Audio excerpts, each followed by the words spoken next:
With the interior now completed, it was time to focus my attention on some of the final tidbits of the exterior that needed to be finished before the final assembly could start. Now, of course, I did the carbon fiber roof, and I wanted to do multiple other carbon fiber pieces but not go overboard. So I decided just to do the spoiler on the rear view mirrors, and that's it, alongside the roof, of course. All of the lower parts, like the side skirt extensions, the front splitter, and the rear diffuser, I just painted in a gunmetal and left it at that. So first I applied the carbon fiber decal to the top of the spoiler, then the bottom side. Also did it to the mirrors, let that cure, and applied a glossy clear coat. And while that was drying, I moved on to some other pits that needed to be cut out and cleaned up before I could start adding some primer and paint to them.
While the paint is drying on all of those parts, I could move on to where I finished off in the last episode. That is actually with the interior. All of these parts need to be installed on the inside of the body. They don't really go together as with a standard kit, but they need the actual body of the kit to fully be assembled.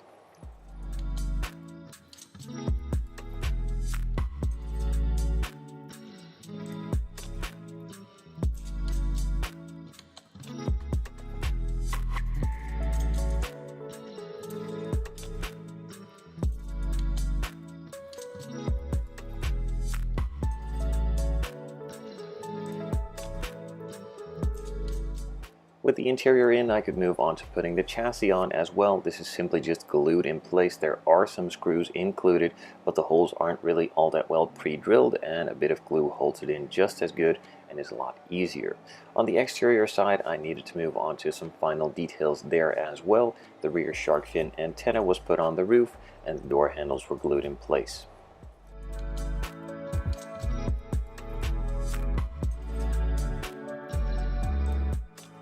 Some small photo etch pieces for some mesh grills were also installed on the sides for the front fenders, on the hood, and then later on also in the front bumper.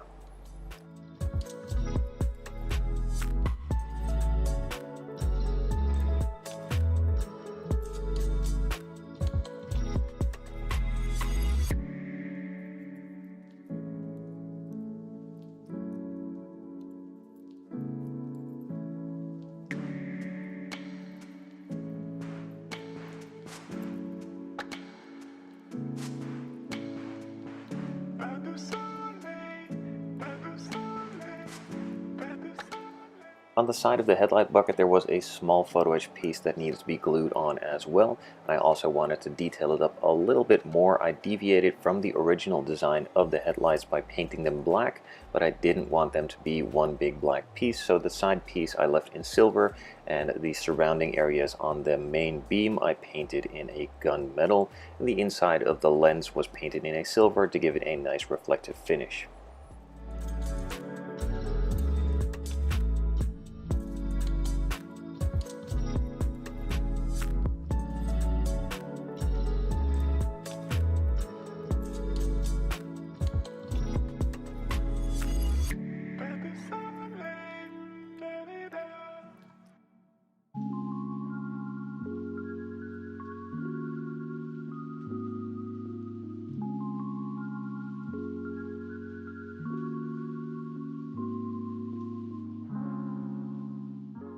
The taillights on the rear, the inside housings were painted silver with the airbrush, and then the main lenses were also painted clear red with the airbrush, again to get a nice smooth and consistent finish. Now normally these would be available in a variety of different colors depending on the model year you have, I'm pretty sure. I decided to go with a full red as I really like that clean look. And normally I believe there is a small section in the center which is either clear or in a different color, or maybe even a little bit of a smoke tinted finish. But for me, the red looks really smooth and really clean, so that is what I went with. I then moved on to finishing off the chassis side of things by gluing all of the disc brake parts together along with the calipers and the main suspension pieces to hold it all up.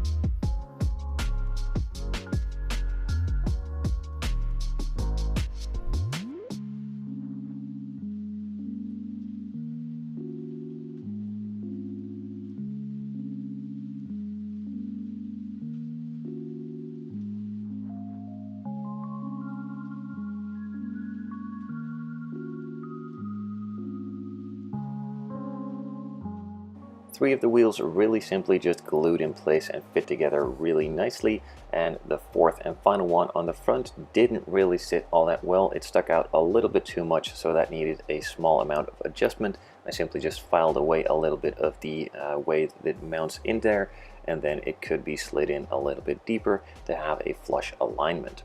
Once that was done, I could move on to finally putting on the clear parts. Now with these Alfa model kits, this is always the part that I dread the most. The clear parts themselves are cut out of a flat piece of clear plastic. They are pre-painted and pre-cut, so that does make it a lot easier, but most of the time the pieces that it needs to be glued to, like the body in this case of course, has a bit of a curved or contoured shape, and therefore it does need a specific glue to hold it in place pretty strong, as regular wood glue or just standard clear parts glue isn't really all that strong to hold it in place and conform it to the shape.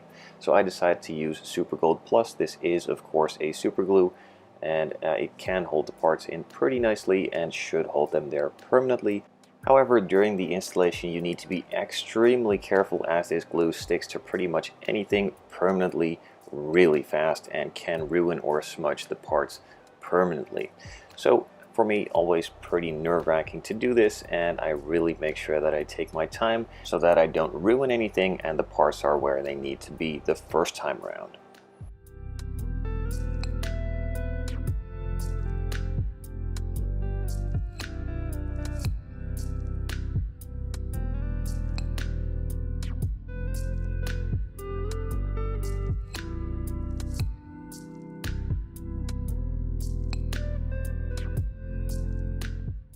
After installing all of the glass all around, I moved on to just letting it sit and cure for a bit before touching it again, and in the meantime just started on the grills and some other various bits around.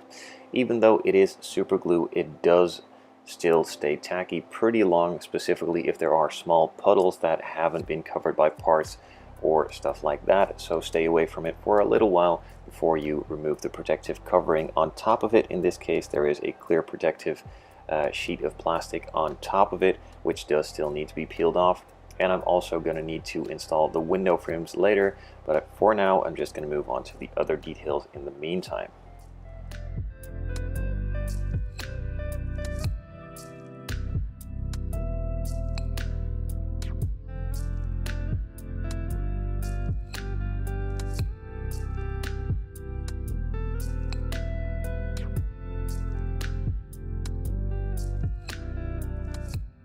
With all of the other tidbits now installed, I could move on to the window frames. Now, usually with these Alfa model kits, they aren't really all that big of an add-on, and I most of the time skip this stage.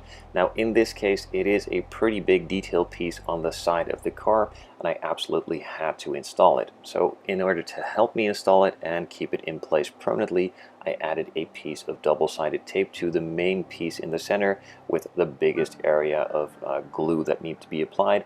but with this double-sided tape it is a lot safer of a way to install it, and it also has a nice grab onto the clear parts themselves. So once you have it aligned on one end, you gently just press the center part in there so that it sticks down where it needs to be. Now on some of the edges and outer pieces, I will be adding a super small amount of super glue to hold those in place as well. Otherwise they will just be floating and not really looking good, and also have a pretty high potential of catching your polishing cloth or anything else if you touch the model later on. So be sure that those parts are properly installed and glued down as well.